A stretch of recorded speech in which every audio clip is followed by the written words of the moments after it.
Come on. Okay, that's good. That looks like it's recording. And everyone knows I know I love a good recording.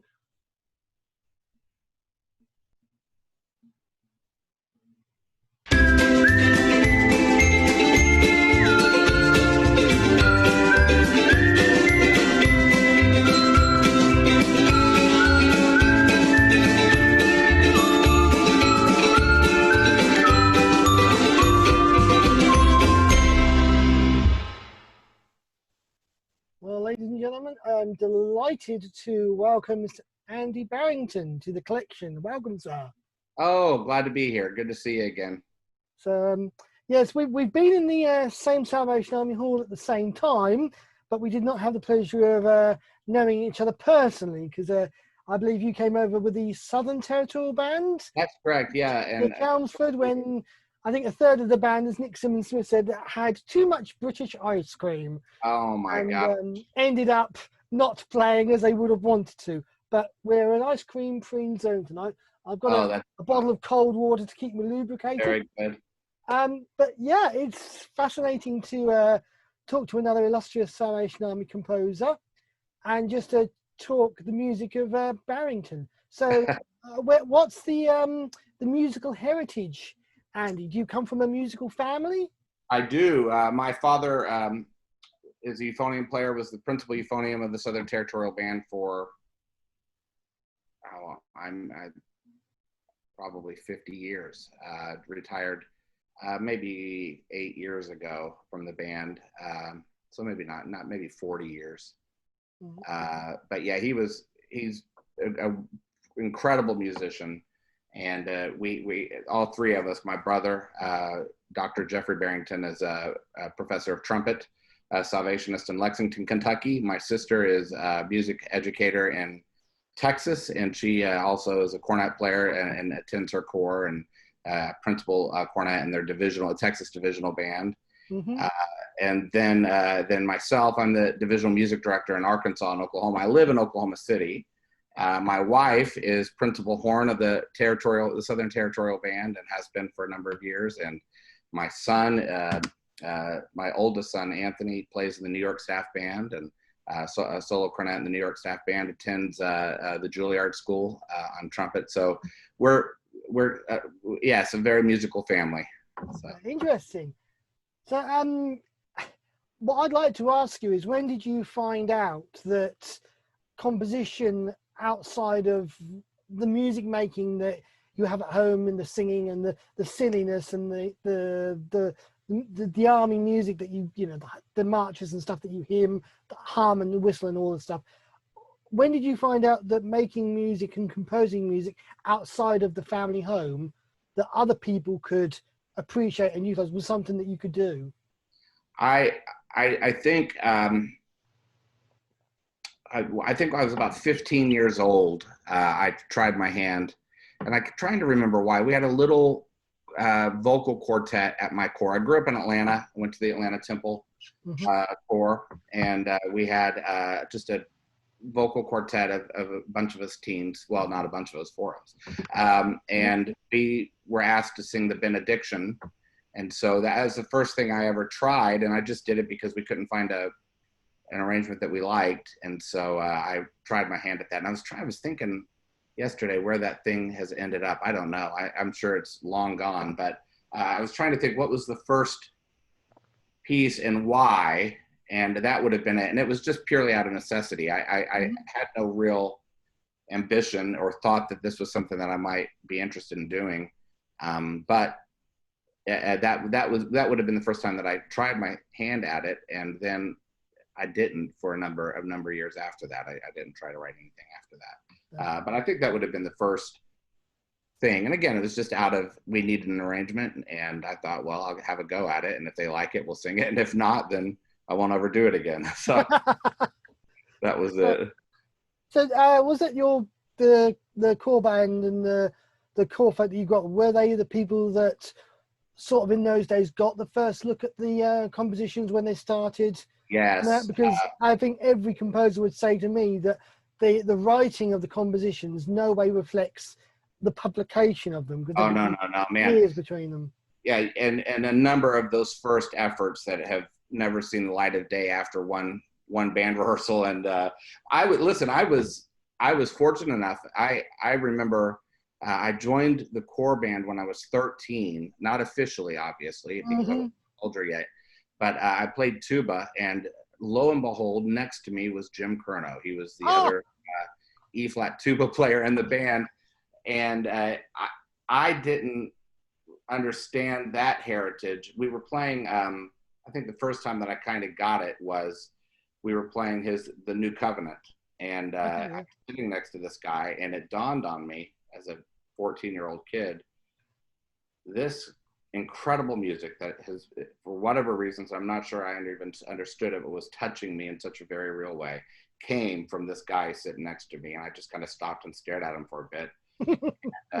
And it just, at that point, I thought, man, what an opportunity we have in the Salvation Army to be around these great musicians and these great composers. And Jim, fast forward, became such a mentor of mine, and still to this day encourages my writing, and always asks if you can have a look. I think it's probably just to continue to edit it, but he's always very kind. But just to look back at that heritage, and again, at that age, I hadn't even thought about composing, but that came back to me when I did a few years later, decided I'd try a couple things, and to have those kind of guys, him and Chris Priest, who was writing, and a number of guys in that core band that were way beyond, still to this day, way beyond anything that I could ever accomplish, taking an interest and wanting to see your music and wanting to help you and guide you along. And so, yeah, those first band rehearsals, when you get just so frightened to put your music in front of people, was even more frightening because of the people that were in that core band who know, and then even people who aren't composers but knew so much about Salvation Army banding and brass banding. My father, again, being one of them, that would steer me in the right direction. It was just incredible. Yeah, I vividly remember, I don't know why I remember, my first band practice in the senior band. And I was just told that don't worry about the meditations and the marches. We'll play a couple of hymn tunes, and all I want you to do is play the hymn tunes. And then the next week we'll play them again. And I remember being so nervous. And then I think the corps sergeant major came over to me. He said, "Morvin, just remember, we've all been there." No, yeah. He said, even James Curnow and, Chris Priest would say that they had to start off somewhere as well. And it was like, oh, who am I going to, is anyone going to play? There's this wonderful recording of Les Condon.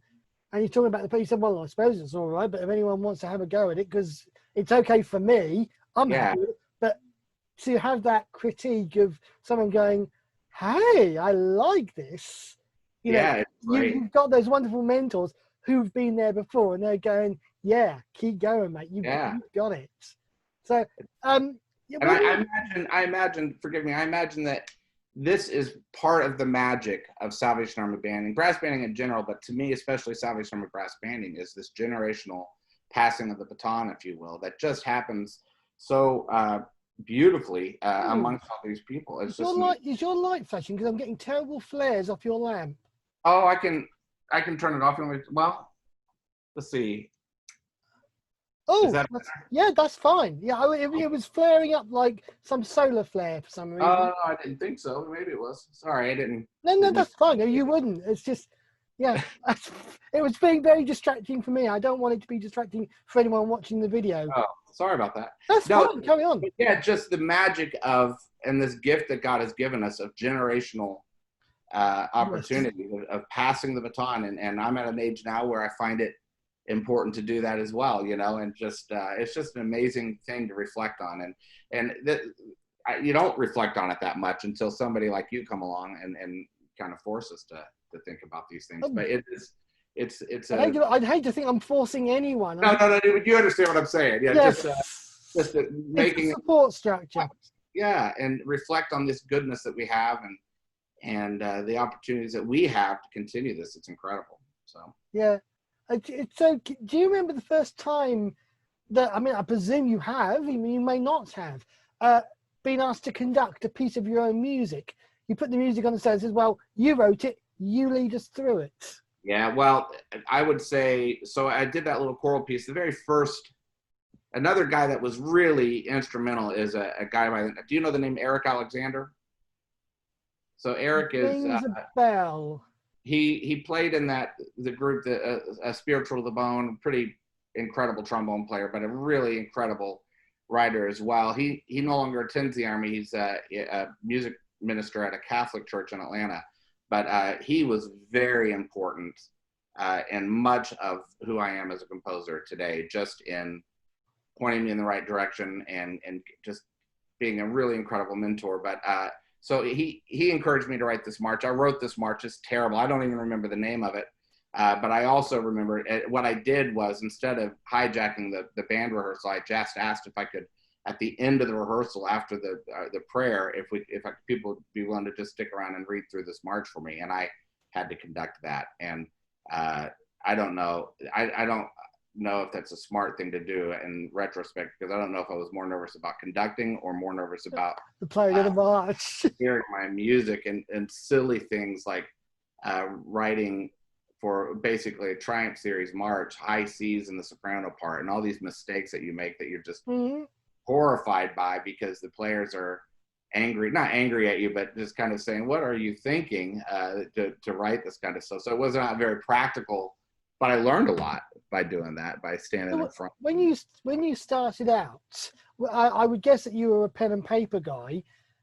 Is that still, has that evolved? So are you still a pen and paper guy, or is it a case of you can, if you know what the tune is, you can put it on your computer and then you can use all your toolbox to manipulate it? Or are you still fond of manuscript paper and a pencil and a pen? That's interesting. I don't play piano. I play enough to be able to work through motifs and work through ideas, work through harmonies. But the truth is, I work out everything pen and paper and sketch-wise. So everything still is done when I write. I sketch everything out, all the motifs, all the parts and pieces and ideas are written out on paper. But when I start to actually construct the piece, I find it for myself easier to play, to write into finale, is the program I work. I'm sure Sibelius works the same way. And I write it into piano form, a piano score. So I don't write it into a full score. I write it into a piano score. But that way, if there's anything that I'm worried about, I can hear the playback through finale. So for me, just because of my limited piano abilities, it works better for me personally. I would still say, though, I don't use the computer to compose, if that makes sense. I'm not to tidy up. Yeah, to help construct the, you've already done the blueprint on the pen. I'm guessing. Yes, that's exactly it. The blueprint's on the pen and paper, and then you're literally just sort of doing tidying up and. That's exactly it. Yep, that's it. So not being a composer, I don't know. I just read the finished work that when you printed it off, like, right, let's read it. So yeah, so for me, it's kind of a 3-step process. I work out motifs, I work out ideas. I certainly kind of map out the form, whatever it's going to be. I do all of that before I ever get in front of a computer. Then I write it into a computer, into piano score. I find piano score, for me, I'm able to see things so much better than trying to just write into a full score. And then I orchestrate. So the last pass is orchestrating, which is kind of a first level of editing also for me. And then after that is all the editing and cutting and scrapping. And are you someone that has to lock yourself away and sort of switch off the radio and the phone and stuff and sort of say, okay, I need to concentrate, I need to get this done? We have music at us 24/7 with radio and Spotify and on the internet. So what's when you're approaching that blank sheet of paper and you've got to do a hymn tune arrangement or whatever, what's your process? Yeah, I have 4 kids. So it's hard to get away from noise entirely. And they're all very active. And now since COVID has hit, they're all home. So they're all here. And actually, that's not true. My oldest son is over at my parents'. My dad's having some medical problems, so he's over helping them, which is great. But it just to say, it's hard to get away from noise altogether. But I do find it best to kind of remove myself from distractions. I I want to, I would love to get, my goal is to get to the point where I write a little bit every day. Mm-hmm. But I don't find that I do that. And I don't write as much as I would like. I remember I think it was Jim Chain told me one time that he had a teacher who would, the first thing in the morning, like warming up, he would write a fugue every morning. Well, I would love to have that kind of discipline and that kind of time, but I'm a composer by, I'm a volunteer composer, you know, an amateur at best. Mm-hmm. And so I have a job and then my family. And so it's hard to get away from the noise. I've had to learn to be able to kind of block that out and write wherever I am. But sometimes especially if I'm really at that point where things are moving really well and I'm cranking things out, at my office, I'll shut the door, and my wife works with me. She's next door. And my assistant is very sensitive to the fact that the only times I shut my door are when I'm trying to get something done, composition. Mm-hmm. They'll leave me alone. But yeah, I don't know how other guys do it. I just can't find that space, and I've had to figure out how to deal with it and just write, you know. So how do you approach the originality is one of my favorite questions, because the Army of Journals have so many wonderful arrangements of hymn tunes and marches and songs and all the rest of it. So if you're got a attack great as thy faithfulness or amazing grace, how do you try and be original rather than copying the James Kernels, Bill Himes and RSAs that are prolific out there? Well, I try to stay away from those tunes. No, I remember, again, my buddy Eric Alexander, one of the things he told me was, you write what is not there. So kind of scour the repertoire and fill in the blanks. Find the stuff. Yeah. Carry on. Yeah, I'm just switching my fan off because it's getting rather cold. Carry on. Oh, okay. No. So I've always kind of taken that to heart. A lot of guys are doing so many things so well. They're Peter Graham writes so incredibly well. The world does not need another guy writing or trying to write like Peter Graham, in my opinion. So I don't need I wouldn't be able to do it anyway. So I just try to look at what is out there and what is not, and I'm trying to, I guess the few pieces that I do write, I'm trying to fill in the blanks, if that makes sense, of yes, the repertoire, what's not there. I'm not. Yeah. No, go ahead. Yeah, I was thinking one of the words that I think I wouldn't say catchphrase, but the byproducts, the main kind of statement that's come through is functional, to write functional music.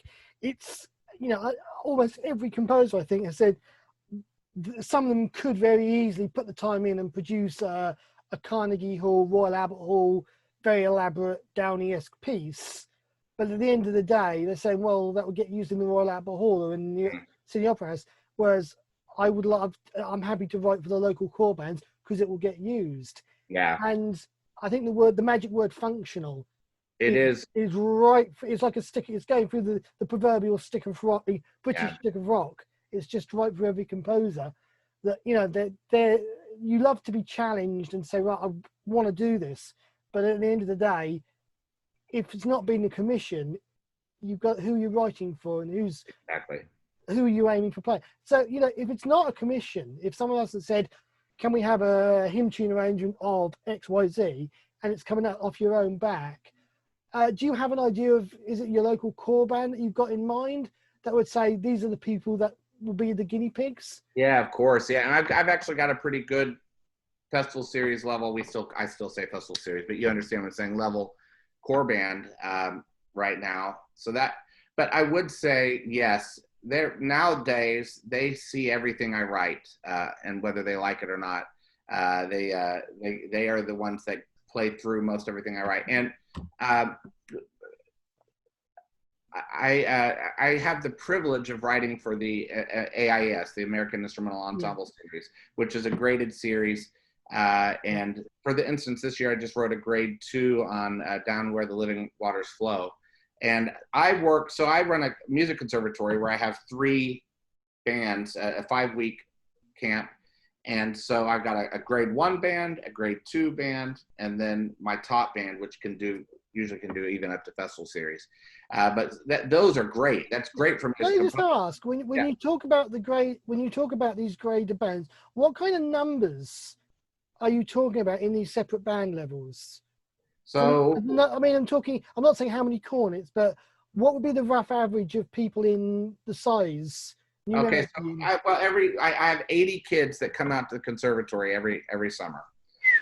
They live there for 5 weeks, and what incredible! Oh, it's incredible. This would have been our in Oklahoma and Arkansas, I think our 18th summer of doing this, my wife and I. Of course, it was canceled this summer, so but we'll get back going next year. But so in that bottom group, we've had as many as 20 in the grade 1, the grade 2, as 2/3, the intermediate band. Again, probably I would say 15 to 20 in each of those bands. The top band is, again, a full-size band. Sometimes we have to supplement that with faculty, just depending on where the kids are and how many kids come. But it's 80 kids total that come to this thing. They're not all brass majors. Some of them are, we have dance majors and art majors and all kinds of different things. But the majority of them are brass majors that we do. So to go back to your question, those are great for me because when I'm assigned a grade 2, then I immediately think about my grade 2 band at camp and say, well, what can they handle? What would be a good challenge, but also achievable? And I go at that. And of course, those AIS, Jim Kerno wrote the rules for that thing, and it's very strict. Each level has some incredibly strict guidelines for the composers to meet. And so that's helped me a great deal too, to kind of think about the level that I'm writing. And then, so I've got that. Then our core band is fine. And then Nick Simmons Smith, the bandmaster of the Southern Territorial Band, we have 4 or 5 great composers in this band right now. Yeah. And so we do get the privilege of writing more concert work, some stuff that will stretch musicians and write difficult stuff. That's always fun to do. But as you say, you only have so much time, and that those pieces are just not going to get played that often, but it's still important to have them. And so I'm in a great place that I have the ability to think about and write for so many levels of kids. My wife, Connie, is one of the best beginners band teachers I've ever seen in my life. And so anything I write for that level, man, she's the first person to see it, because she's going to say, this is not doable. Usually it's about length and range, but man, I'm really fortunate in that I have a lot of people around me that can kind of kick my tail.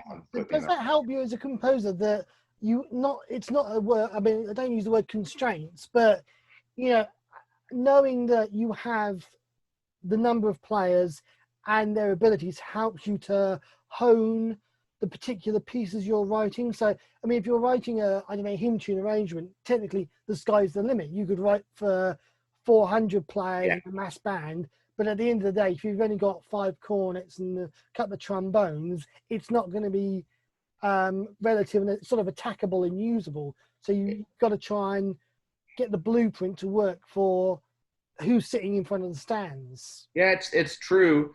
I must admit, I probably think more about the journal that I'm writing for and its regulations and stipulations. For instance, you're writing for Triumph Series, then the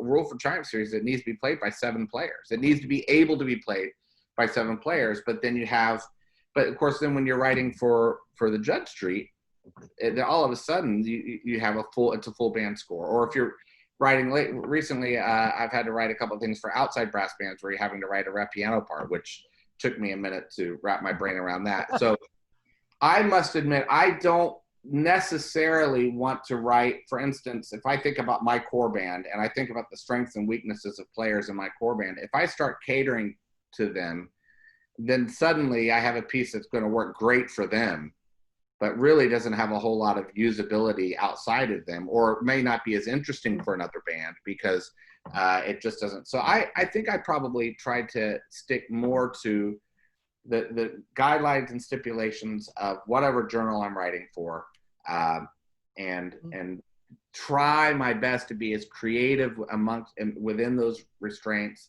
to try to make it sound fresh and original, but without terribly beating up the regulations too much and making it something else. But so for me, that seems to me to be more important than trying to write for my core band. And then my job is then to take the weaker sections of my core band and say, you need to, this is an opportunity for you to play up to the level of the rest of the band and use it as an educational moment.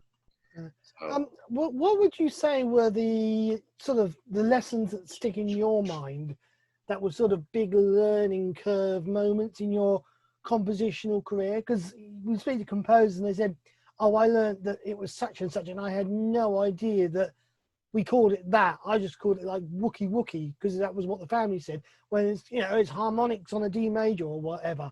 So to you, from your mind, from looking back, what would you say were the sort of important lessons you've learned as a composer? well, I would tell you that first one again when I wrote that march, and the soprano player came up to me afterwards and just said, "What are you thinking? There's not a Triumph Series band on the planet that's going to be able to play this part." And it stung a little bit. I hurt my pride, kind of hurt a little bit, but then I've taken that to heart. Now I write high C's for soprano still, but I don't do it as flippantly as I did in that march. That would have been a really good one. I think Jim Curnow gave it to me one time because I was in a hurry and I cheated and I wrote into full score. I don't know how he knew, because he never sees my piano scores unless he specifically asks for it. But he's such a fine composer and such a great editor, such a great man, that he just picked up on the fact that I cheated, and he immediately called me and said, "Send me your piano score." Piano score. I'm like, "Oh, no. I must admit I didn't write one." And he said, "Yeah, I can tell." And he made me, would you believe it? He made me write the whole piece over. So I had to go back in and do that. He was the editor, and I didn't have a whole lot of choice. And sure enough, as soon as I did, I found all these mistakes and harmonic mistakes and all the rules that apply to voice leading and all that was just all over the place. I just didn't see it because I cheated. That was a big one for me, man. Embarrassing. All these embarrassing moments where you just walk away and you kind of think, am I really up for this? And I still have those moments where I kind of walk away when I think something is going to be life-changing and there's no response whatsoever, and you kind of walk away and you go, maybe I'm not really up. Maybe I'm not up for this. Yeah. But so I still have those moments where, and I think for me, again, deciding that I need to write as an expression. I have something to say, and when I don't have something to say is when I need to stop writing. I don't want to get to a point or a place where I start writing what I think people want to hear, just to get it played. Does that make sense? Because so you don't really want to be the. I mean, I'd said people like Sam Cream and Martin Cordner would develop a reputation for being good at swing or a sort of a snappy piece.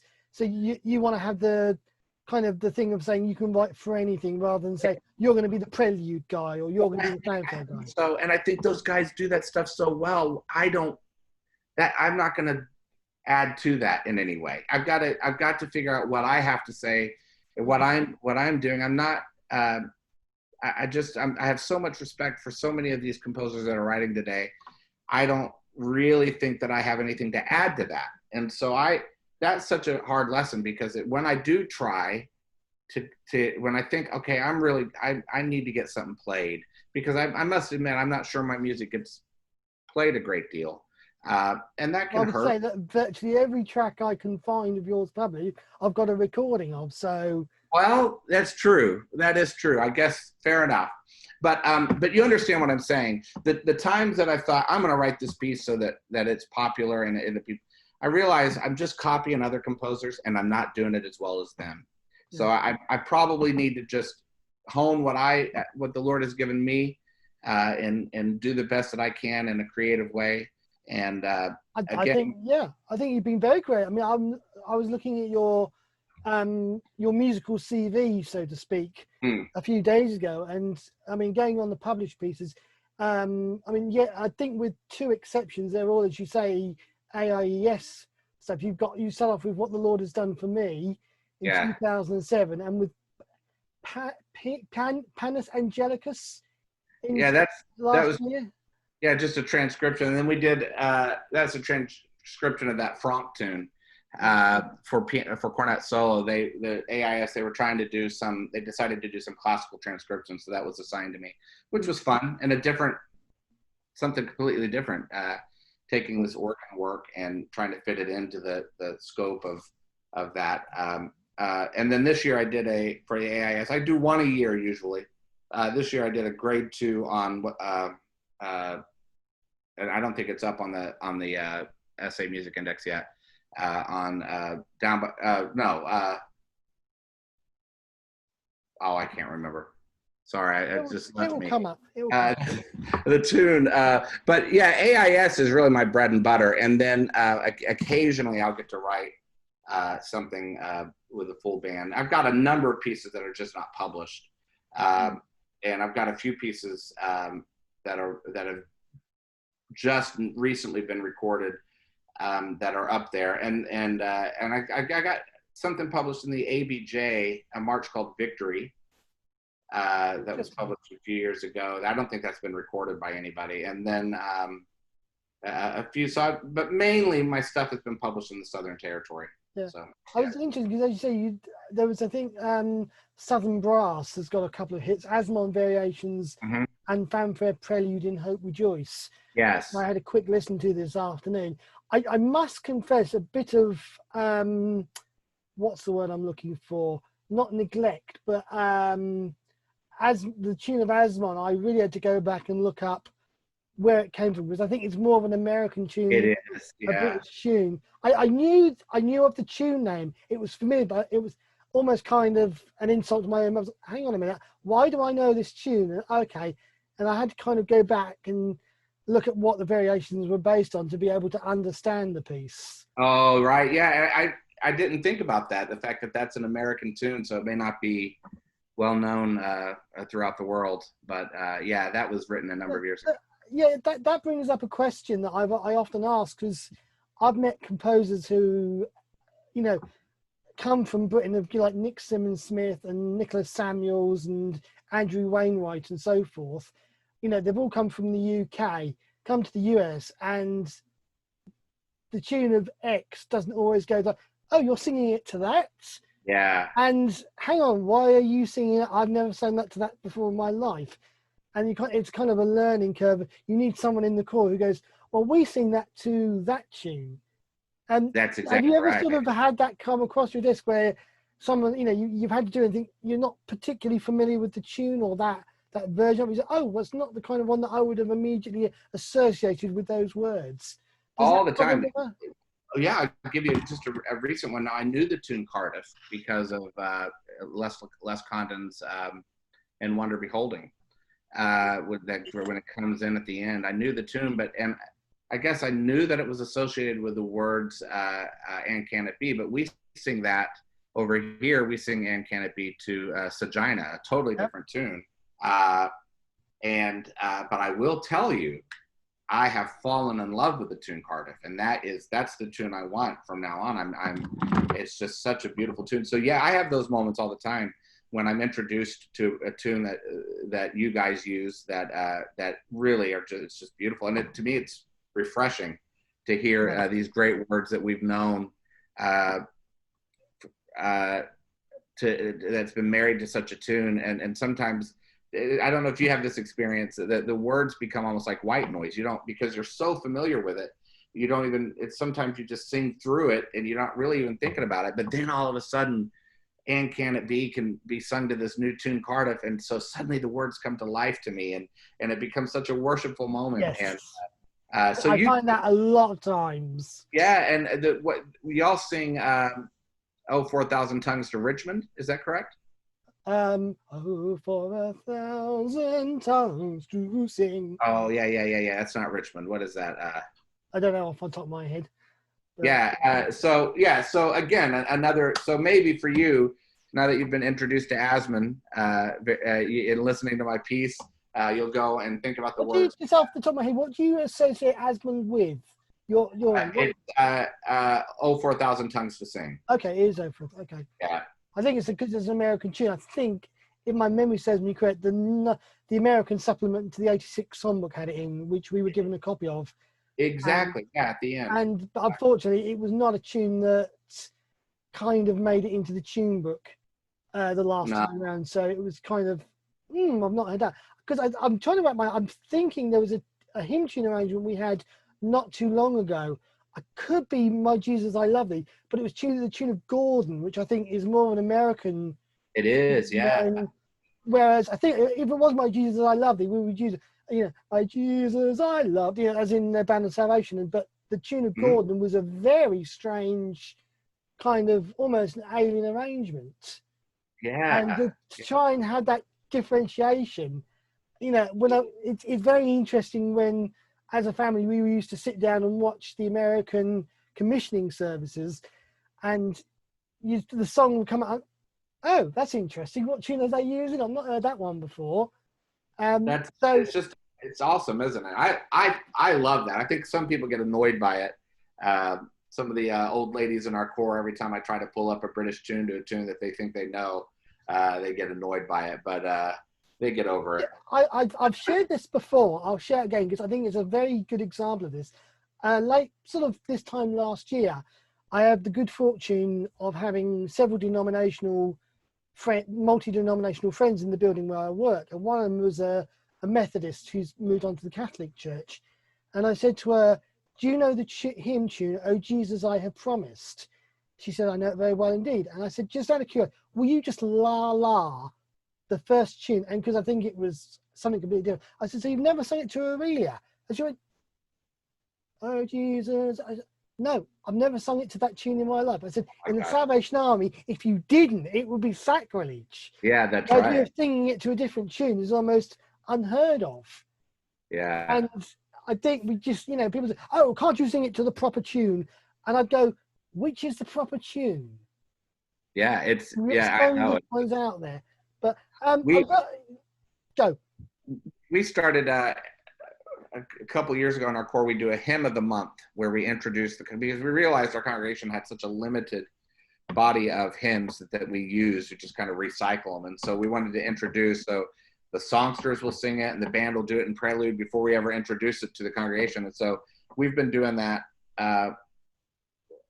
Hit or miss. It was supposed to be every month. I must admit, some months we don't do it, but just because things get busy.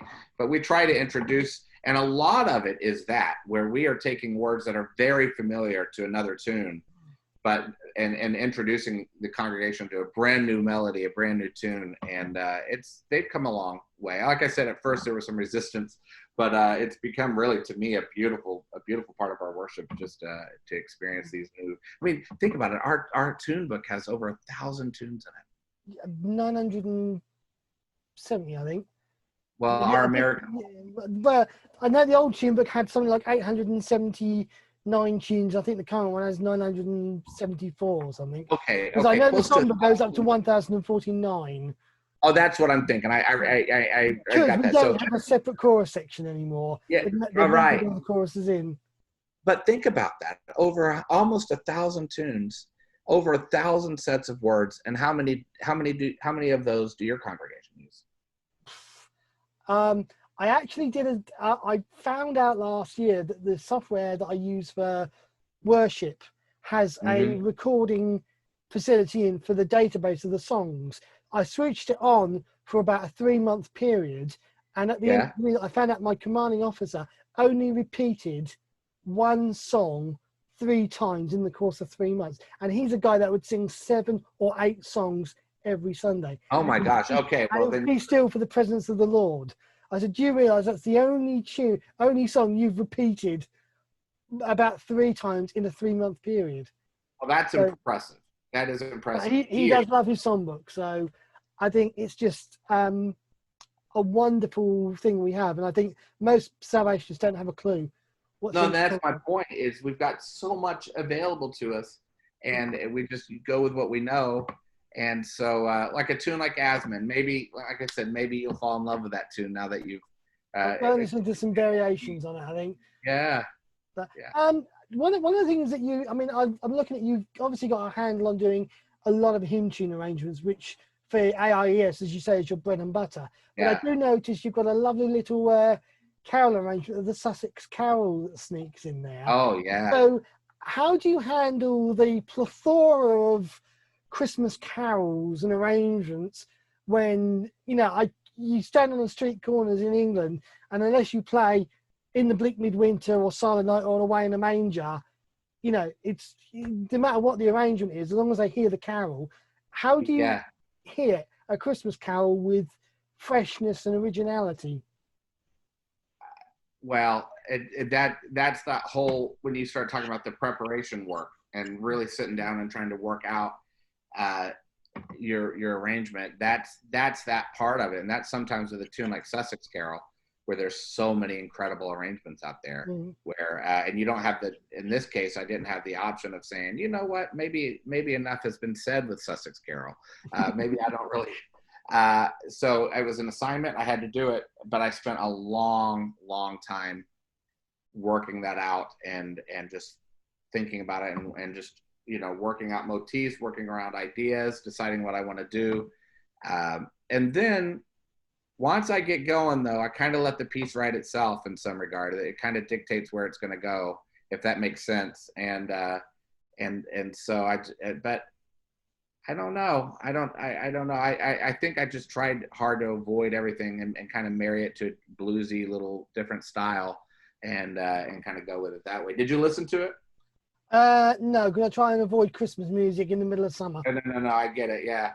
I had enough else on your CV. I didn't have to worry about the Sussex car. I was very much wanting to. I think Triumph's Secure came up, and Shall We Gather, Follow On. Okay. I had some variations. Also, the Army Chariot, which is a recent one.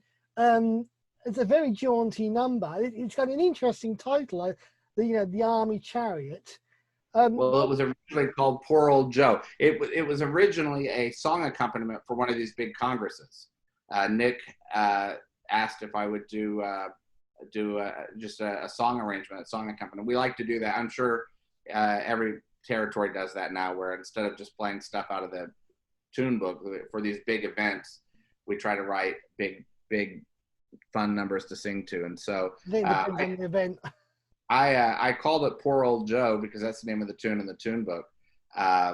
And so the original, when it was the song accompaniment, it was just called Poor Old Joe. But then I decided to kind of turn it into like a festive prelude or a festival prelude. And my mom was the one that said, you should call this the Army Chariot. And because the words in the hymn that we sing to it. So that's where the Army Chariot came from. Yeah. It's interesting to see you've got some wonderful titles. Shall We Gather, Saints of God Rise Up. They're wonderfully evocative titles. But I think I read an article by Martin Cordner where he was reviewing the Lily of the Valley.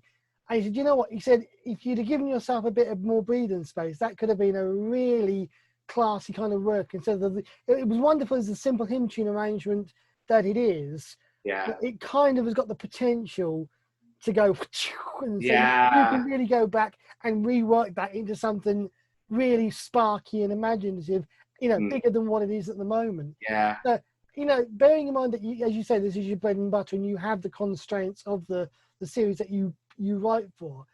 Have you ever sort of been tempted to say, do you know what, I could go back for the concert, so take that around and just enlarge it and make it a little bit bigger? Or do you kind of note that's done, move on? No, I tend to be, no, that's done, move on. Well, the thing that I like, in my mind, I think, well, the mistakes I've made in this piece, I'm going to fix in the next piece. And it's the same kind of idea about that. To me, the language that I kind of started in Shall We Gather, not Shall We Gather, we're talking about Lily of the Valley. Lily of the Valley. Yeah. That almost Heaton-esque kind of approach. That's what I had in mind when I was writing it. It certainly could have been. I instead of going back and reworking it, I want to just kind of explore that language maybe in a new piece And that's usually how I approach it. Once it's done, I just kind of say it's done and have to live with the mistakes and move on and try to fix it in the next, try to learn and fix it in the next piece, if that makes sense. As you say, you more or less get an order to say, can you do this type with this tune for the series, and you know the construct, and sort of the framework that you would adhere to. Yeah. So, is there any kind of genre that you haven't attacked yet or haven't been asked to that you'd quite like to do as a challenge? Oh yeah, man! I want to write a tone poem in a major way. It's just, again, just time constraints, and I've got a number of things happening right now, and that just keeps happening. So I've got, like, on the back burner this idea for a tone poem, and but every time I go to work on it, something else comes along, and I have to work on that, and so it just hasn't happened. But variations, I am comfortable with the variation form. I love the variation form. I would say my favorite kind of piece for me to personally write is the variation form, and even other works that I write are in effect variation in its nature. But so I'm quite intimidated by a large work like a tone poem that is kind of a through composed, maybe not in movements, but has, you know, varying styles and feel to it. That intimidates me, but I want to do it in a big way. Again, moving away from our bread and butter functional music, but more of an artistic expression. I haven't done that yet, and I want to. I do write a lot of solos, and I enjoy doing that. In fact, I've got a commission for a soprano cornet solo right now that I'm for a non-army purpose, but I'm looking forward to writing that. I enjoy writing solos as well, and I'm finishing up a march right now. But to answer your question, I would say, yeah, tone poem is. I look at these guys, man, and I mean, Ray Stedman Allen writes these mammoth works, and it seems to me he was writing a couple of them at the same time, but they're totally different in style. But when you look at when they came out, they must have been written near each other, or even maybe even on top of each other. And I just can't see how he can do that. That just blows my mind. But I want to at least try. You know what I mean? And again, not to say or to try to compete with these big boys, but just to have my hand at it. Yeah. I think you'd be very good at it. I think you've got some really solid structures in your hymn tune arrangements and so forth. And I think just as Martin alluded to, particularly with when he said a Lily of the Valley, it has easily got the ability to expand if you let it. I think it goes back to that toolbox thing where if you haven't, you're not working to the limitations of the journals, but if someone says, look, we need a piece, and you build the time into your schedule. And when Martin graciously accepted to write us a march a few years ago at Woodbridge, I think he contacted me in the spring. He said, look, I'm going to be on holiday in a couple of weeks. I want to get the thinking going. He blocked time in his schedule. So maybe all you need to do is block the time in and just allow the fireworks to come out. Yeah, it's going to happen. It's going to happen. I'm telling you, I'm going to get it done. Look, I'm looking forward to seeing the music. So, you've done a lot of hymn tune arrangements and a prelude and fanfares and so forth. So is that something that you find relatively comfortable to do, the preludes and the hymn tune arrangements? Or do you like the creative juices when you get like a march or a variation, that gives you more chance to flex your creative skill? If given the opportunity to write what I want to write, it's going to be more of that style. I would move away from hymn tune arrangements or festival preludes. These are the things that were asked of me. So you write what you're asked to write. But when I'm given the opportunity, although, any reflective piece, at least for me, I'd be curious to hear what other composers say. Any really reflective piece is the birth process is much more painful and complicated for me personally to get out. Probably the most meaningful work for me personally that I wrote was a solo that I wrote for my brother it's on Eric Ball's The Prayer for Courage. Okay, yeah. And, that certainly took me a while, and it was, but I must admit it's probably, I enjoy that, or at least I feel more satisfied in that process than I do. I haven't, have you had a chance to listen to that yet? No, it's not familiar. It's on our, there's two pieces that I wrote for, not the latest album that we did, but the one before that, called Songs of Hope is this album. Forgive me. Yeah, I've got the previous. I've got the previous. Oh, War and Peace. Yes, So on the War and Peace is my brother, and I think we may even played it in Chelmsford, but it was such a hot mess with all the too much ice cream situation. I'm sure the music wasn't really that memorable, but yeah. But that kind of music is much more difficult to write, but is much more satisfying, I think, for me personally, just because it's much more personal. You know what I mean? Not that the other stuff isn't, but you have to have some, as a composer, you have to be brave to put some of that personal stuff out and say, because it's so reflective of your spirit and who you are and where God is in your life at that moment, then offer that out and to share it with the world and say, please be kind, because this is much more personal. And so that stuff I don't do enough of, but it's simply because, again, I got to block. And then I would imagine the same thing. Writing a tone poem must be exhausting. It must just be, not just in the amount of hours, but just the emotional and spiritual journey that you go through to write a piece of music. To write something like that must be exhausting. I think it goes back to what various composers have said, that, you know, if you want to do it and you feel it's important enough to do it, then, you know, it will come out. I remember years ago, I was invited to a Bible study at work, and the timing was just totally illogical, and I just could not see how I could redo the day and attend this lunchtime Bible study. And I think it was on a Wednesday morning. A job took 40 minutes longer than it was meant to, and by the time I got to dinner time, it kind of, okay, you've taken that long, you can then move your dinner. And I realized it was totally parallel with when the Bible study was. And I said to my manager, look, I'm just going to go across to, room Y for half an hour to do some Bible and prayer. And he said, yes, fine. And that literally opened up the way that I thought was, I couldn't see the wood for the trees. And then the Lord just opened up the pathway. So I think that, I believe that if the Lord is saying, yes, it's in the plans, then he will equip you for it.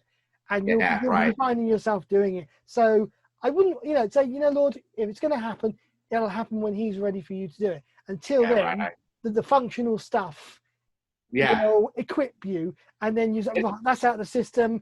Right, I can attack it. I've got that done. Yeah. And it may not, I think a lot of composers, you will probably say the same, where you've got lots of things that you've written and sketched that you've put aside because they're not clicking and they're not, it's not working. You've got to focus on something else. Yeah. And maybe that, you'll come back to it and go, that's working. I know that idea.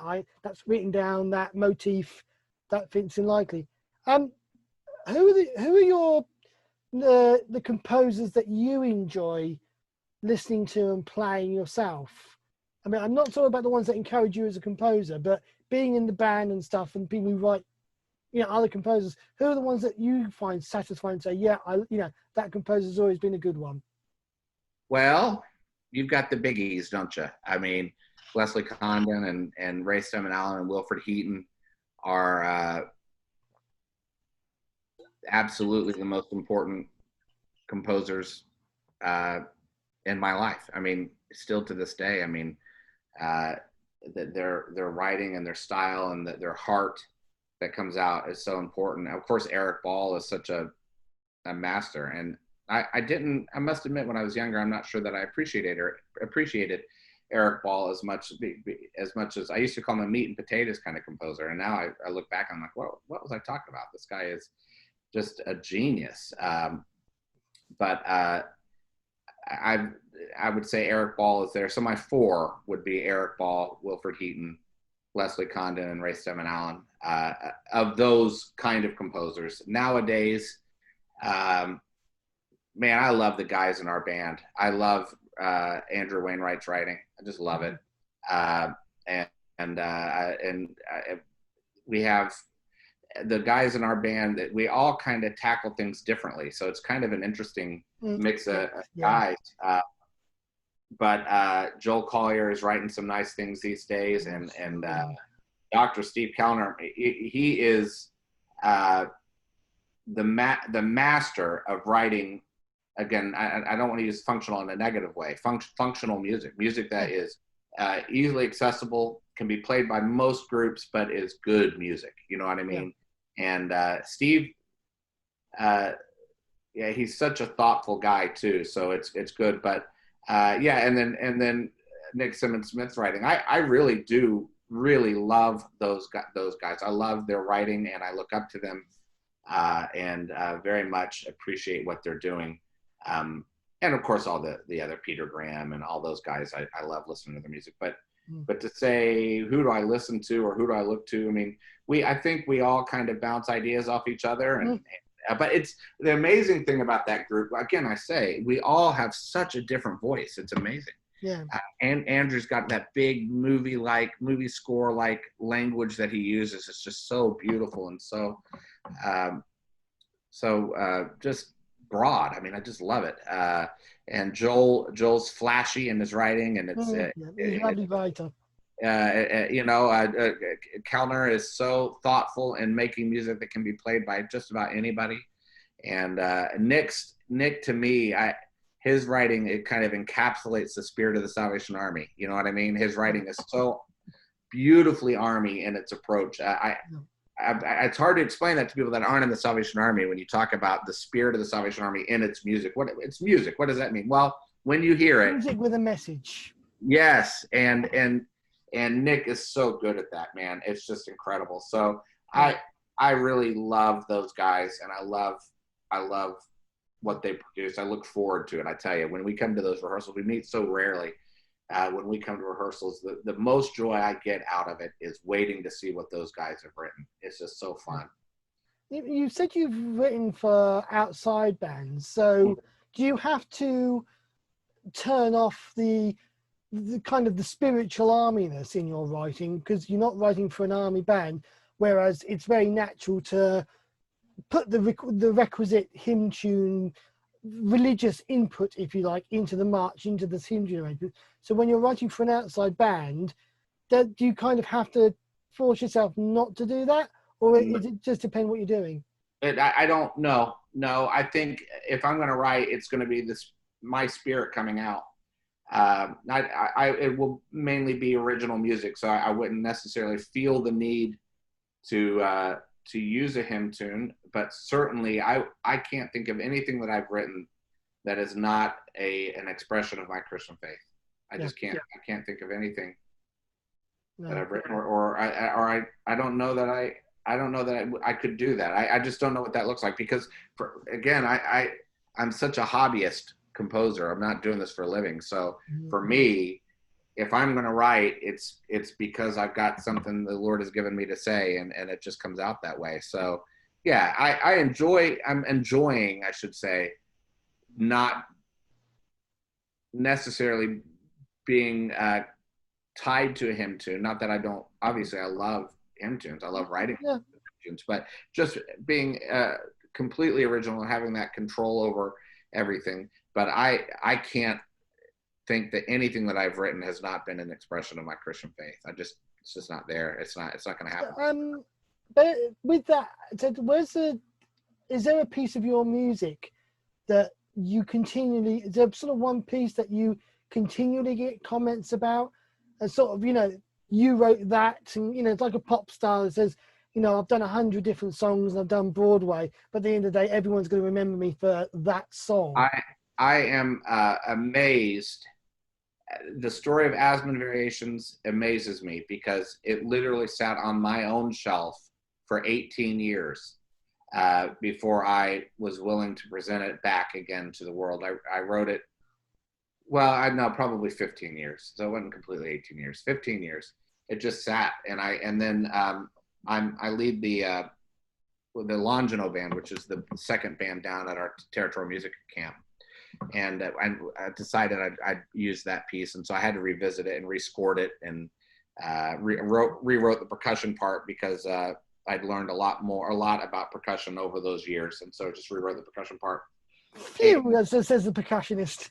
I had a guy who played in my band in 2002 who came to me in tears after the concert and said, I have been humming the middle section of that piece for the last 15 years and could not remember where it came from. Oh yeah, I've had that. And he said, he goes, I just can't believe that that's your music. He goes, I just could not remember and I just couldn't believe it. And he said that it to me is my favorite. And I was just so humbled. I can't believe that. So I've had a number of moments with Asman Variations where people have come to me and just said, every time I hear this piece, I hear something new. It just is. And so that is humbling because it just sat for so long. But the one that I think, the piece that I wrote that I think has gotten the most response from is that cornet solo, A Prayer for Courage. And we had a couple of amazing moments where the band just stopped because they're just in tears because it's nothing to do with me. It has more to do with Eric Ball than it does me because it's his tune. But just the meaningfulness of that in England where we played that out a couple of times. And I told the story of my grandfather who came to the Salvation Army and during World War II. He was stationed in Coventry. It was kind of a holding place before he was on the second day of D-Day. So they were holding him there. And all they did was march these guys. They would just march back and forth. He finally had enough of it. So he started to skip out of the line in the morning. He would go to the Corps in Coventry. And it had no affiliation with the Army before then. And fell in love with the Salvation Army, the ministry of the Salvation Army. So when he finally miraculously made it back as a Purple Heart from being bombed and was in a hospital for many months, but made it back to the United States and found his wife and said, we need to get saved and we need to, and they started going to the Army. Eventually became a Salvation Army officer and the rest is history. But that connection to World War II, England, the Salvation Army in England, that started our family heritage of the Salvation Army right there in Coventry, England. And when I came across this prayer, of course, I knew Song of Courage my whole life, did not really associate the words with that prayer that Eric Ball wrote. Beautiful. And when I ran across, my memory serves me correct, it was written just before the outbreak of the Second World War. Yeah, just before. I think a lot of people, I think from my reading and my history, that it kind of until September the 3rd, when that infamous radio broadcast, I'm sorry to say that we are now at war with Germany, because everyone thought peace in our time. Right. And Eric just sat down and said, prayer of courage, and then formed the Song of Courage that we know. That third verse of the Prayer for Courage, oh my goodness. And so excuse me. So for me to kind of live through those words, think about my grandfather, think about my Army heritage, it was, and then the love of my brother and his sound on cornet, to be Nick asking me to write that solo, it just gave me an opportunity to really flesh that out and express it. So here I am telling this story, and the fact that we find ourselves now in a world where we need courage. Yeah. You know, and it's just, and that was 2 years ago, even more so now. So I had so many people again come up to me so emotionally moved by that solo, and it is a very American. You please go listen to it. It's a very American. Oh, I intend to.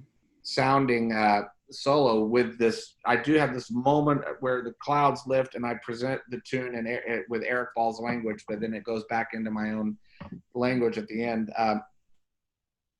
I just was that the life that piece has taken on its own. It's its own living. People say that, but it's true.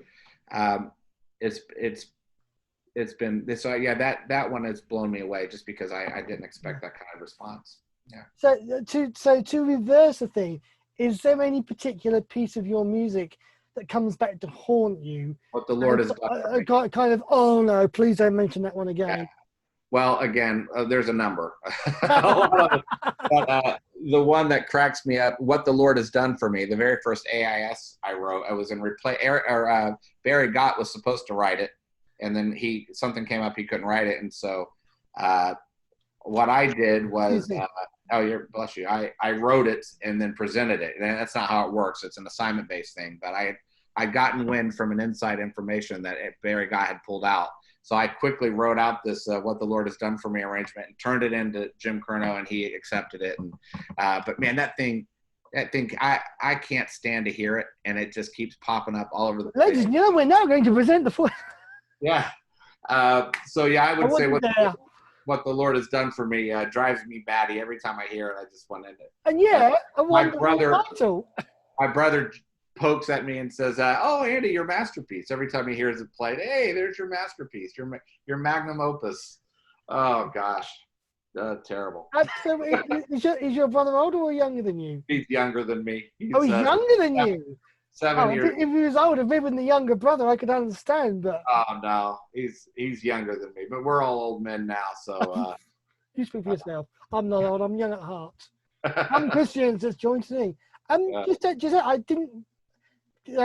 Because there was enough on the brass side for me to concentrate on. Do you do vocal musicals? I do, but nowhere near as much as I do brass music. Although I love choral music. Hey, speaking of great choral composers, with Norman Bearcroft passing away, I think talking about a neglected part of his repertoire, his choral music is just stunning. Yeah.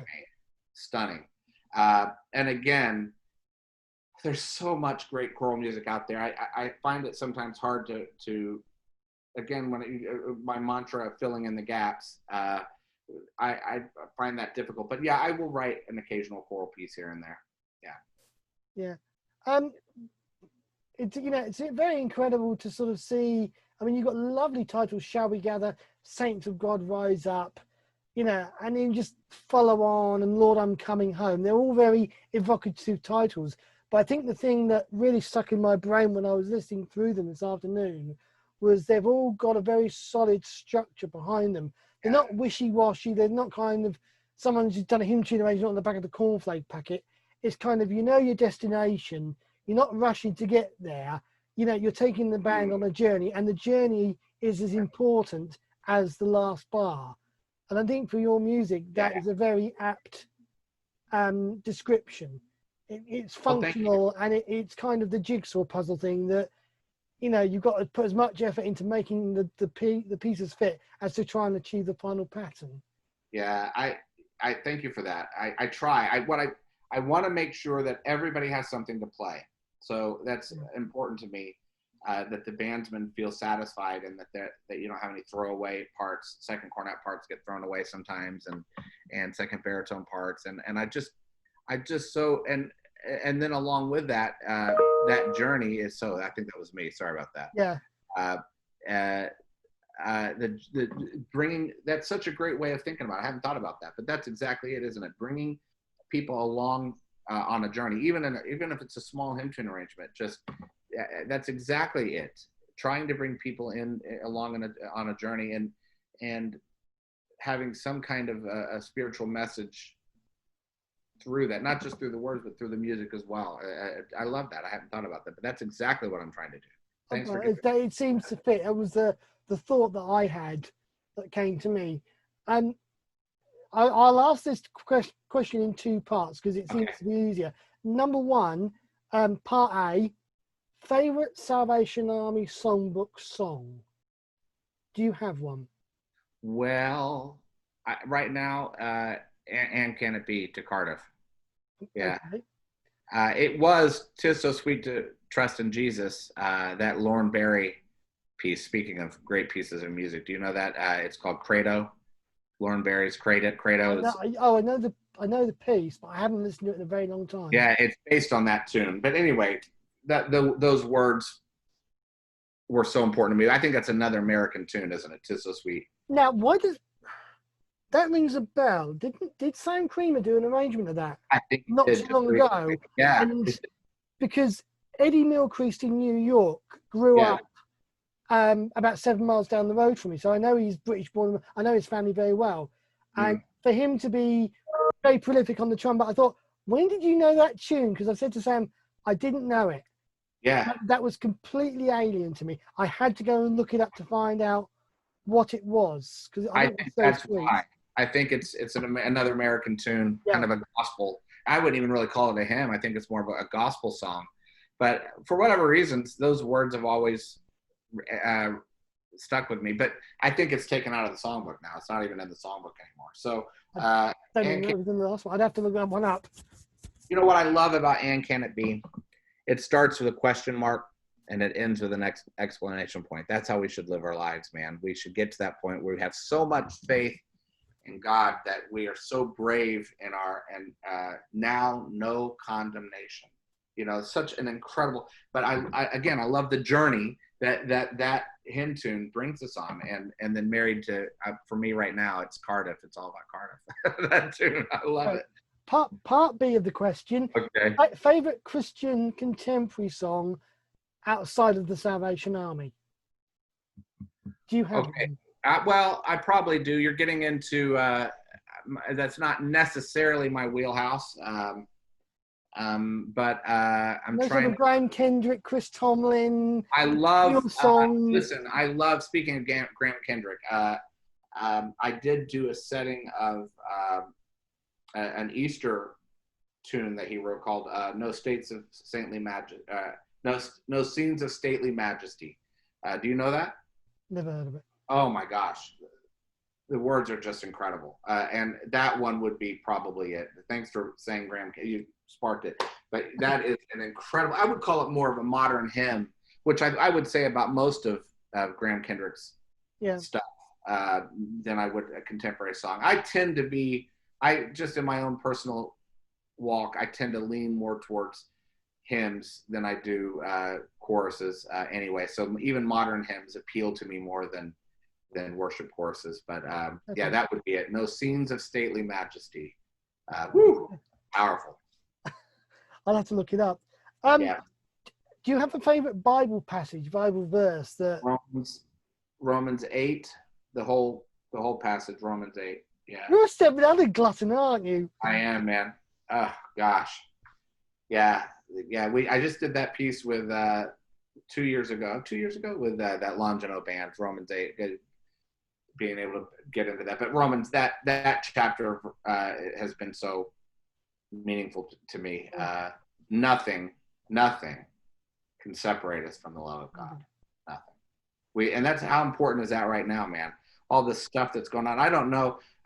Please tell me, and I don't want to get into politics because it's just not necessary, but you don't need to get into politics to recognize that we are in a dark place in this world right now. There's so much division, and to lean on that truth that none of this going on right now. There's nothing going on right now that is stronger than the love of God.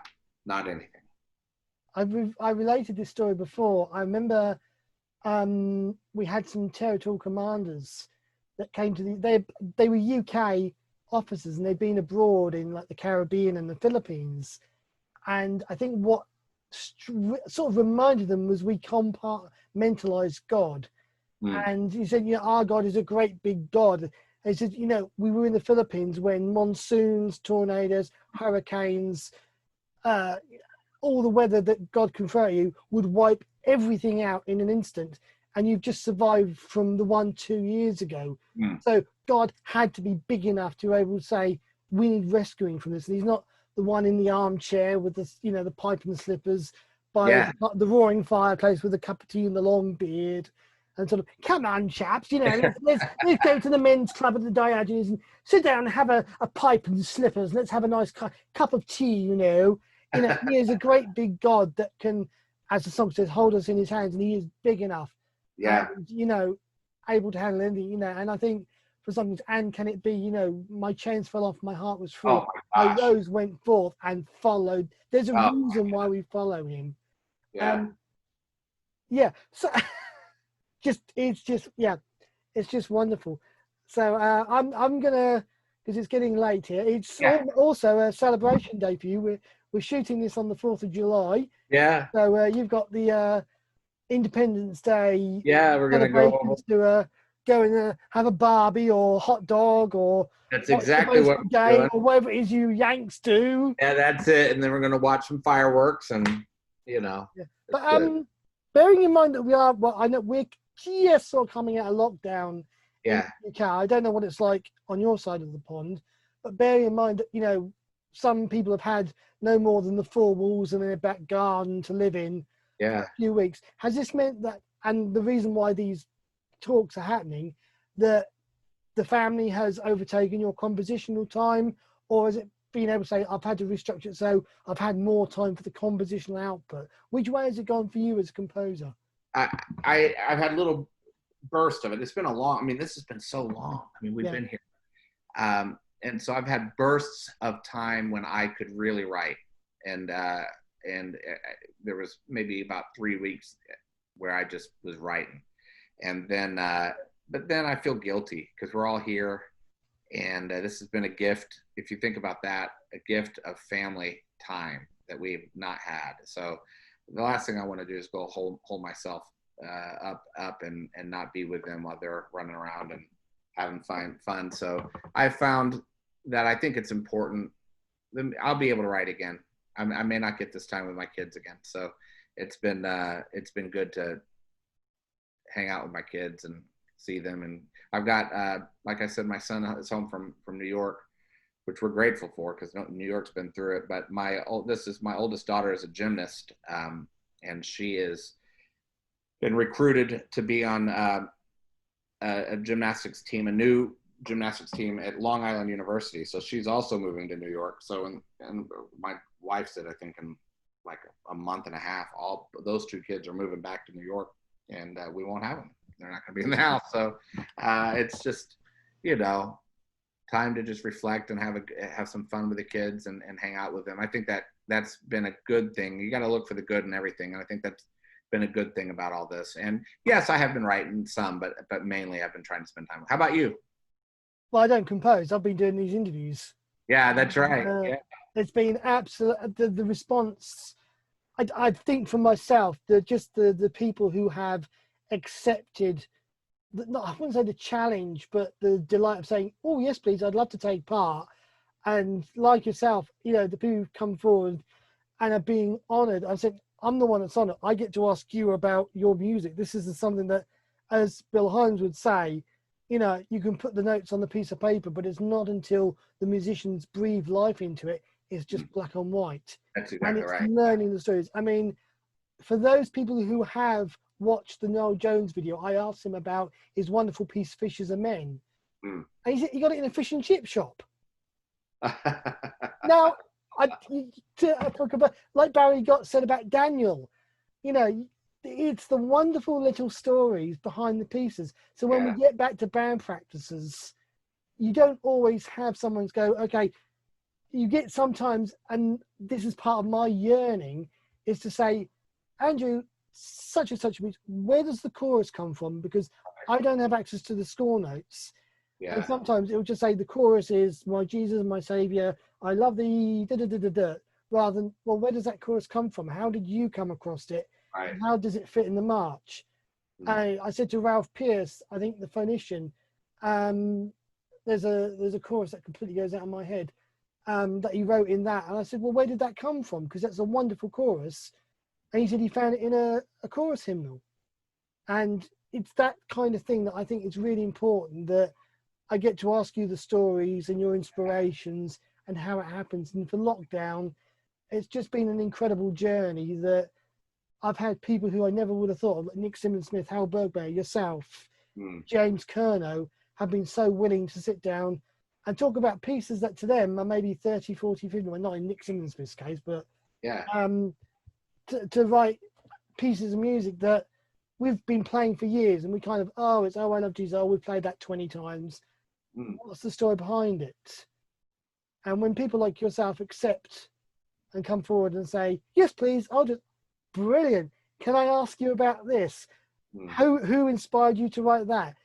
When I started this, I did not think the name Leslie Condon would rear its head. I was expecting Kenneth Downey, Peter Graham, Ray Stedman Allen, Wilfred Heaton, but even Phil Catlin, Michael Kenyon. But for Les Condon, who I never met, I was only about 3 or 4 years old when I know his family very well. His daughter Dot is a very good friend of mine, and who knows my passion and love for all things Condon.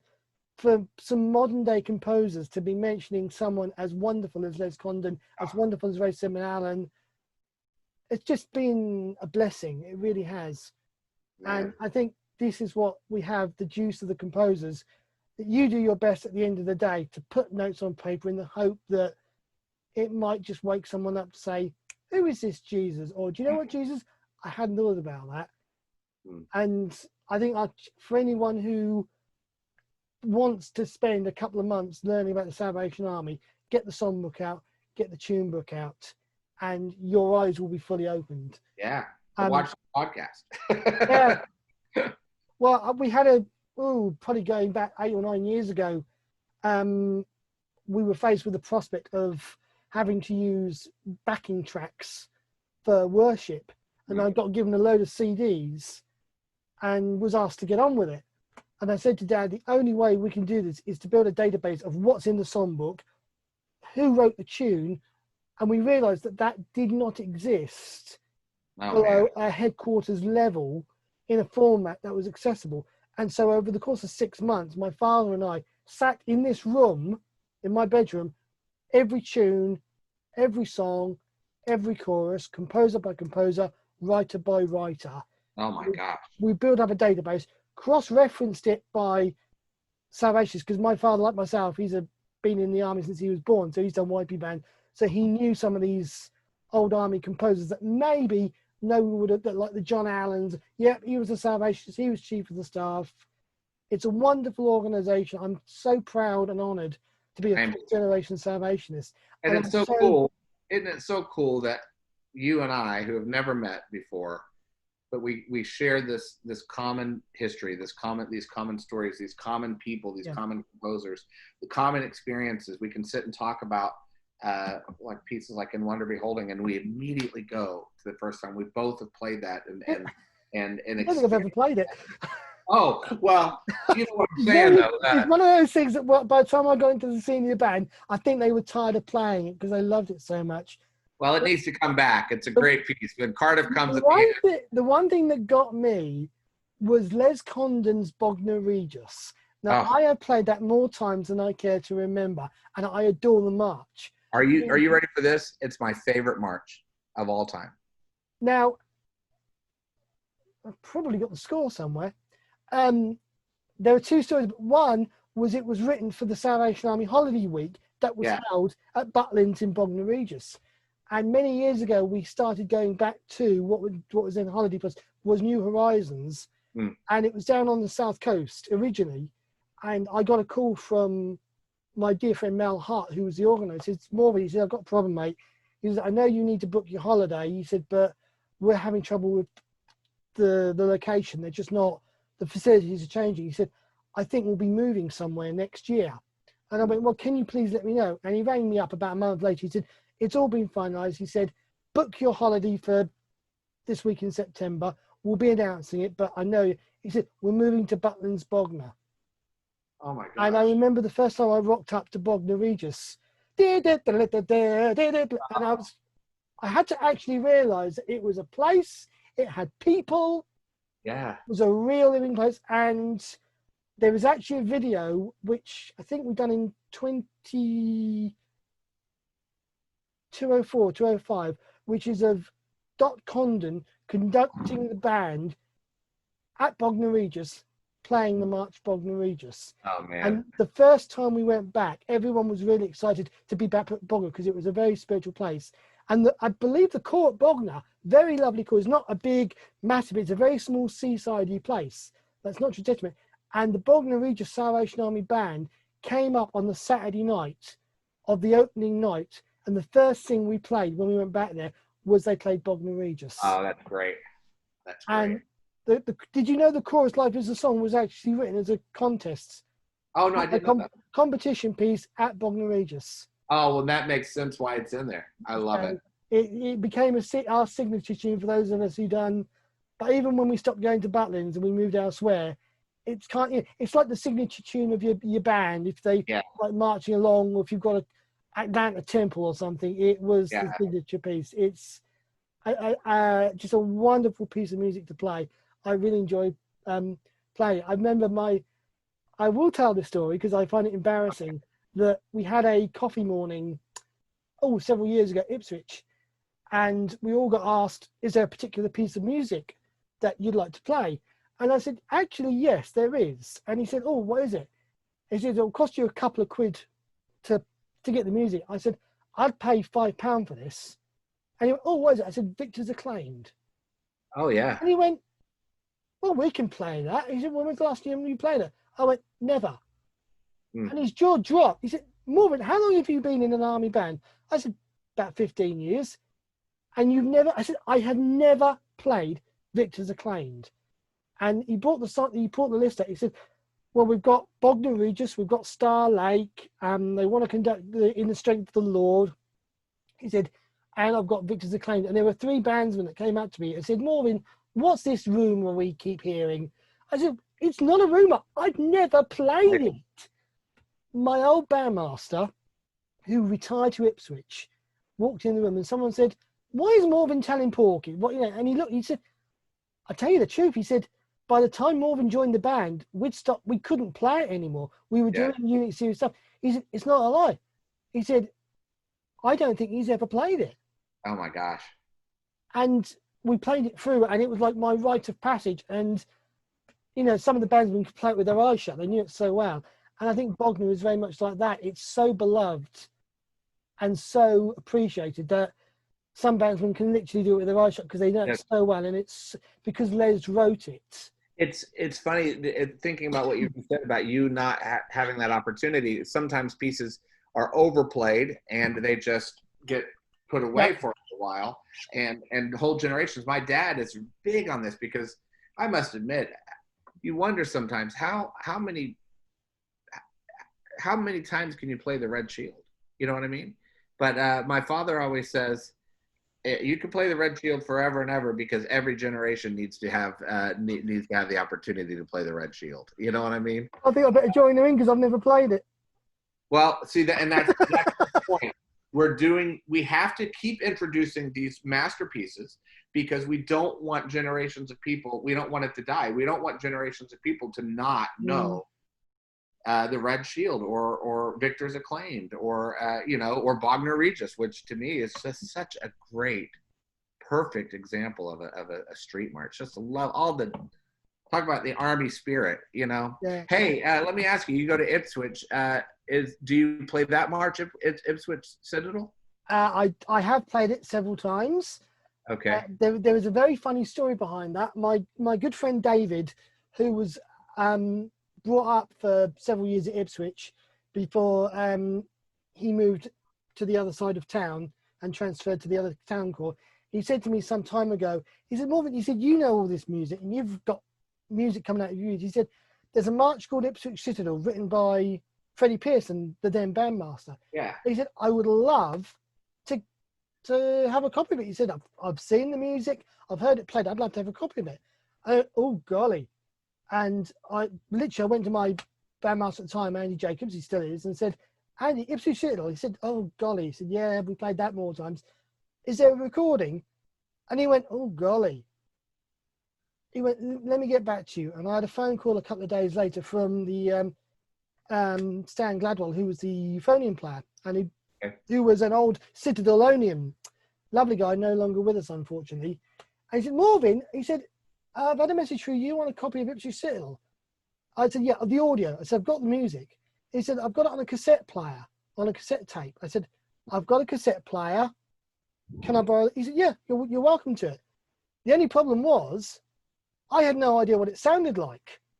And I had to get my father and my uncle in. And I played this. There was 2 or 3 pieces. And the middle, I was like, that's it. David came round, and I said to David, "Dun, dun, dun, dun, dun, dun, dun, dun, dun, dun, dun." And what was weird was I hunted out the words that Freddie Pearson uses in the march. Yeah. The trio comes from Army of the Brave by George Marshall. Oh my gosh. Yeah. All right. So when you listen, we just stand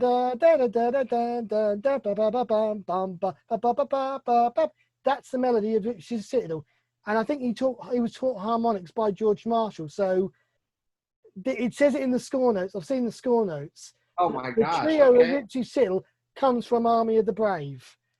Oh man, that's great. Okay. That's a great march. Oh, I think that's really a wonderful march. It doesn't get played very often anymore. But I think it's a good. I think it got done to death, and yeah. it gets wheeled out very rarely because I think most of the band, like I've had this from other bandsmen in other corps where they say, yeah, we've got a band march like Sheffield Citadel, like Norwich Citadel, and it gets wheeled out very sparingly because it's so well known. It's almost gets smothered. Yeah. And it goes back to saying we need to give it a rest. Yeah. And there's so much other music that if we keep playing that, we're not going to let the Red Shield, we're not going to let Fishers of Men, we're not going to let Harlesden, another lovely march. Oh my God, Ray Bowes. Yeah. I he played it under Ray Bowes, and I had no idea who he was. Oh, well, there you have it. That's the great moments, isn't it? When you suddenly realize, oh my gosh, that's the guy. That great euphonium part in Harlesden is just wonderful. Yeah, I love that march. Yeah. I played it, and I said to Len Ballantyne that I think just before Ray Bowes retired, I think we were at Skegness at the time, and I was just playing. I had no idea what the march was, and I had no idea who Ray Bowes was. I wish I'd have gone back to him, but it's these wonderful composers who, like I had a friend of mine say to me once, if you ever have a chance to thank a composer, do it, because sometimes they may be so depressed, and that will just be the sun shining through the clouds. And as I said to Dean, I am so grateful that lockdown has provided these opportunities to speak to some of the most wonderful composers in the Salvation Army. And I truly thank you all. It's not over yet. I've still got a few more in the pipeline. Yeah. And I just want to say thank you so much for taking the time out, Andrew, to talk Army music, to talk your compositions. Well, thank you so much for having me. And as I said, I'm very honored. I certainly wasn't expecting that I'd be on the list of people that you'd want to talk to, but I'm grateful. Oh, you were on the list, most definitely. And you're a published composer. So, I mean, I've had people like Fred Embassy, I will say his name right, who I know has got lots of work that's in the pipeline, but nothing technically published. But I said, look, I've seen you muck around with bands and I've seen recordings. Your preclusion of not having anything published yet is not a precursor to not being able to be part of the Salvation Army. He is a good guy. He's really a really good guy. Yeah. I'm gonna do the army in some ways, you know. I'm gonna pray for you, and then I'll switch off the recording, and then I'll let you know a couple of things in private that I'm not willing to put on air. Fair enough. Great. And I don't want to get myself into any trouble. No. As always, thank you so much for your time, and also on Independence Day, 4th of July, dating this video, willing to sit down and natter army music and your composition and the nuts and bolts of how you get down to it and do it. I'm very grateful for your time and for your willingness to talk about it. Thank you. So thank you. So I'm going to just pray for you right now, and as you wish, just close your eyes, dance around the room, whatever takes your fancy. My favorite Bible verse is, pray continually, but don't stifle the spirit. So if someone wants to stand up with their fingers in their ears, that's all right by me. Dear Lord, the gift of composition, the gift of music, the gift of love of music is something we thank you so much for. And I thank you for Andrew, for his family, for his commitment to follow you, for his commitment to recognize this gift of composition. And sometimes it's a headache to try and make sense of it, Lord.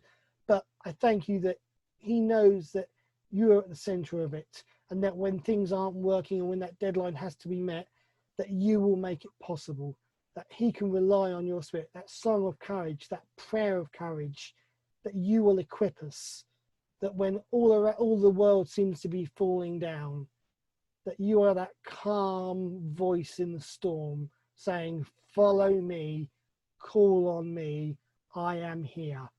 We thank you, Lord, that you are that rock in our lives that we can depend on, we can come to any time. We don't have to kneel down in the middle of the shopping mall. We can just quickly slip the prayer out. You are there, you are waiting, and you are ready to receive, and you are ready to answer. And the answer will be the right answer. It may not be the answer we want, Lord, but we know in our hearts it will be the right answer for the prayer. And maybe it will be so left-wing, Lord, that we don't even understand the answer, but we know it's the perfect answer. We thank you, Lord, for his time. I thank you, Lord, for his compositional skills, his willingness to keep learning.